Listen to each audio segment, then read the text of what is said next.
Welcome back to my channel and welcome back to another anti-haul. I'm excited to share with you some more products that, although they look amazing and the packaging looks great and they might work really well, they're just not products that I will be purchasing or indulging in. I will tell you all the reasons why. As always, especially with anti-haul videos, this is not meant to offend anyone. This is not meant to be rude to the company or the brand. These are just products that, for one reason or another, just don't fit into my current collection. And yeah, let's just jump right in and see what the new products on my anti-haul list are. So the first product on my anti-haul list is the Farsali Unicorn Essence Serum Primer liquid thing.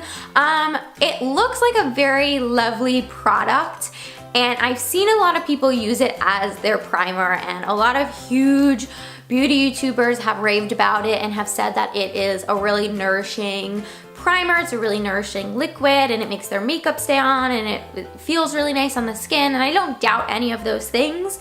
However, to me, I don't know, it just seems a little bit gimmicky. I always take a little step back when there's this sudden surge of popularity in any product, because you never know kind of where that's coming from, and are people just jumping on the bandwagon to jump on the bandwagon. It's $54. It says that it's exclusive at Sephora. I'm just sort of reading some of the like little details on the Sephora app. They say that it's an innovative water-based dual-purpose serum that helps protect the skin and preps it for makeup application. And again, that's how I've seen most people use it. I think for the price, and also just, I think if you're investing in a good serum, if you're investing in good moisturizer, that's probably exactly the same as whatever this product is. And so I think if you're investing in both of those things, then you can probably do without this, and I will be doing without it because I will not be buying it. The next item on my anti-haul list is the Tarte Rainforest of the Sea Skin Twinkle Lighting Palette Volume 2. I sort of touched on in my last anti-haul how there's this whole craze with highlighting, and there's 1,000,001 highlighting palettes, and that at the end of the day, like, having one or two highlighting palettes is more than enough. And I sort of find myself thinking that exact same thing while looking at this Tarte Rainforest of the Sea palette.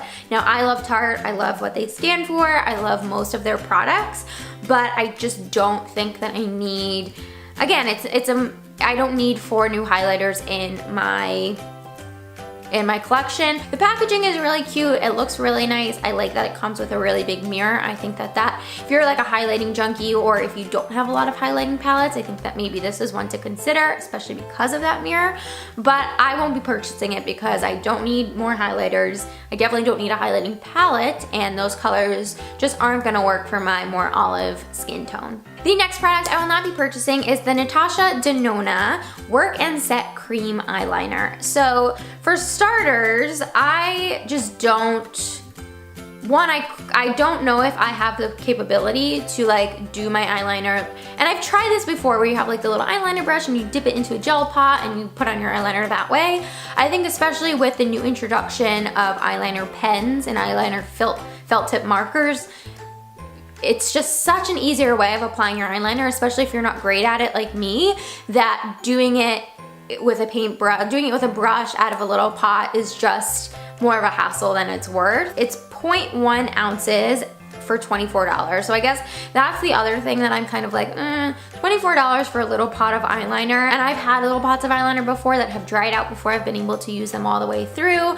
So that for me is always just a little bit of the downside of doing your eyeliner out of a pot, as well as the idea of having to constantly wash that brush, the little eyeliner brush. And I know it's like the tiniest thing, but if you're lazy like me and you like don't love washing your brushes all the time, that would be something to consider. And yeah, for those reasons, it's just not a product I will be indulging in. It's not something that I will be purchasing, and I feel like there are a lot of great, again, like felt tip marker eyeliners that are a lot easier to use that you could probably find at the drugstore for cheaper than $24. And so for that reason, I will not be purchasing this eyeliner. The next item on my anti-haul list is the Becca Shimmering Skin Perfector Pressed Prismatic Amethyst powder, which is a lavender duochrome powder. Now here's the thing, you guys know I love lavender duochrome powders. I think that they are so beautiful. They just like add such a lovely sheen to my face, and they give me that sort of like highlight effect without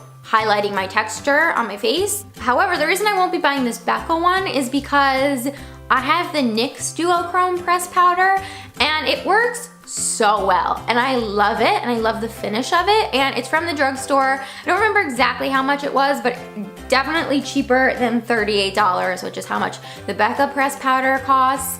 And I mean, for me at least, there's just no reason when I have a product that is exactly the same as the Becca and works just as well, but is so much cheaper, that like there's no reason then for me to buy the Becca, unless the formula was like out of this world. But I really love the NYX duochrome powder, and I think the formula is great.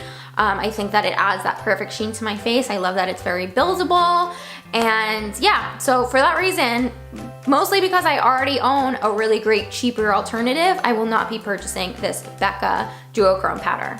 And the very last product on my anti-haul list is the Lorac Pirates of the Caribbean Pro Eyeshadow Palette. The reason that I won't be purchasing it is mostly because of the colors. Now, just looking at the palette, like there are some really good neutrals, and I do like that it's a mixture between some mattes and some shimmer. Lorac palette, because it's Pirates of the Caribbean inspired, there's a lot of sort of like these neutral earth, I wouldn't say so much earth tones in like the like traditional sense, but like blues like water and greens like land. And so in that regard, there are definitely too many colors in the palette where I'm like, I would never use that. Like I've never used the blue, I would never use the two greens. Some of the colors that are in the palette that maybe I would use, I have already. Like the two ones in the middle look like two colors from the Anastasia Beverly Hills palette. So in that regard, like those two colors I already have.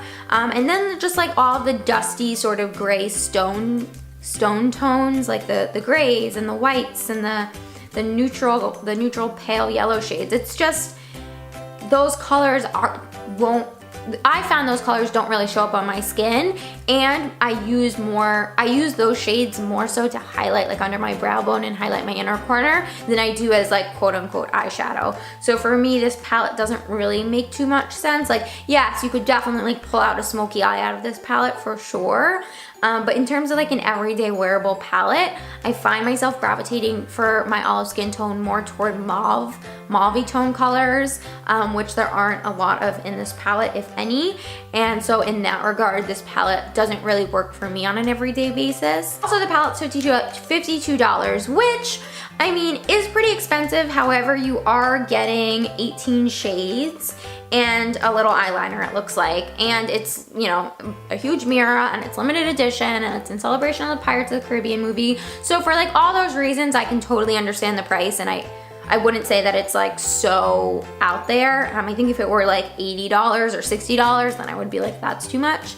But I think $52 isn't terrible, and for the price and for, you know, for the colors you're getting. And if those colors work for you and it's something that, like these are colors that you use on, you know, a daily basis, then this might be a really great thing to indulge in, and it's fun packaging. But for me, it just is not gonna work. So guys, that's everything in my anti-haul. Leave me a comment down below. Let me know if you own any of these products or if they're favorites of yours. I always like finding out. Maybe you'll sway me to go pick them up, I don't know. Or let me know if there is a particular product on your anti-haul list. I would love to know those as well. Don't forget to subscribe, give the studio a thumbs up, and I will talk to y'all really soon. Bye guys!